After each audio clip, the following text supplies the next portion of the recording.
What's going on, everybody? All right, so today I want to talk about this whole thing with Hasbro that they're laying off employees and what does this mean. As always, make sure to hit that subscribe and let's get into it.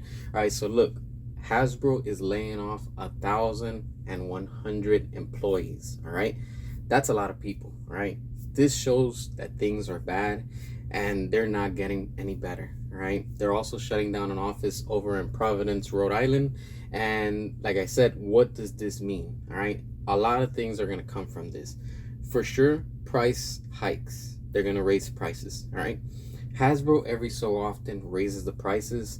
And look, I'm a Transformer collector. I collect some Marvel Legends, and I've stopped collecting Marvel Legends just because of the prices. They have gotten so ridiculous, and some Transformers have also doubled, if not almost tripled in the prices. All right, and every year, of course, you're gonna have a price increase, but now they're starting to do it 2 times in a year. And it hurts because when you're trying to collect and buy certain things that you want from a line, you just can't afford it because you have to really pick and choose on what you're going to get when you're going to collect.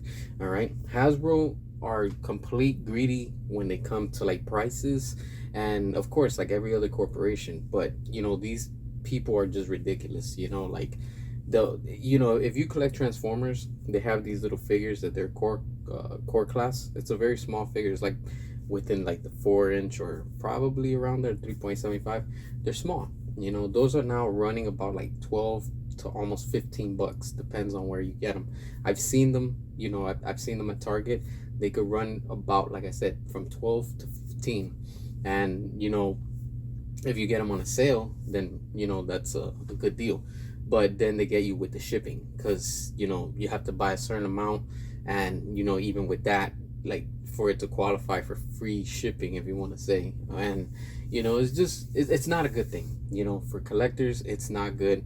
And for these greedy corporations, because they keep getting away with price gouging themselves, because at times Hasbro also likes to scalp us. And they're learning that collectors are willing to pay. And if they're running in the aftermarket for so much, then scalpers are making profit off of it. So now Hasbro wants to also come in and cash in, because they want to tax us, the collectors. And they know that they can go ahead and do it. That's why they have these crowdfunding projects, and some of them are getting funded, some of them are not, and they're giving you less but charging you more.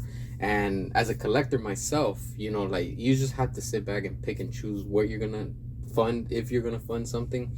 But then again, they take so long to ship the product, and then it's like, you buy it, you pay it up front, but then you have to wait like another year plus whatever time the shipping is going to take. So in overall, it's not good for us, like I said, because these greedy corporations are just going to keep raising the prices, and we, the customer, are going to have to keep on suffering, in the sense of, do I buy it or do I wait for a sale?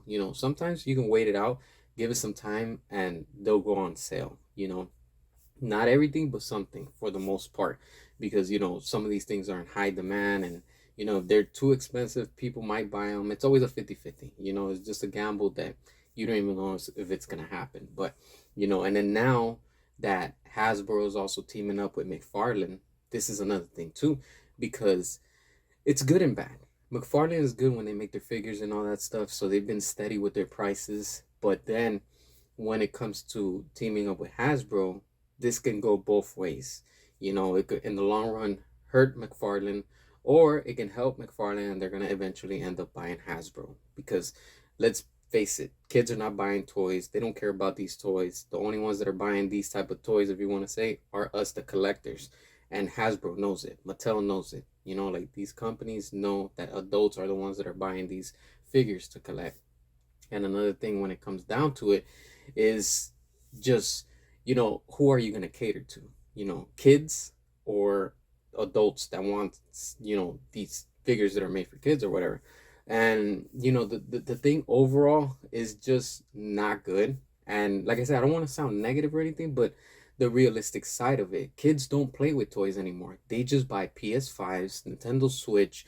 They want Fortnite, they want video games, and they want phones. That's what the kids of today want. They don't care about toys and playing with toys. They only care about cell phones and all that type of technology, you know? But it's sad, but at the same time, I wouldn't be surprised that the days of Hasbro and Mattel are coming to an end. And as a collector, it sucks because, like I said, as we get more into the future, things are changing and they're just shifting, but everything is just going towards a world that's digital, if you want to say, you know? And now McFarlane is also selling some, what is it, like some digital prints that you can buy. I mean, who really wants to buy stuff that's just digital like that? You know, it's like I like physical. I like to have the actual item, but to each their own. Drop your comments, hit that subscribe, and as always, until next time.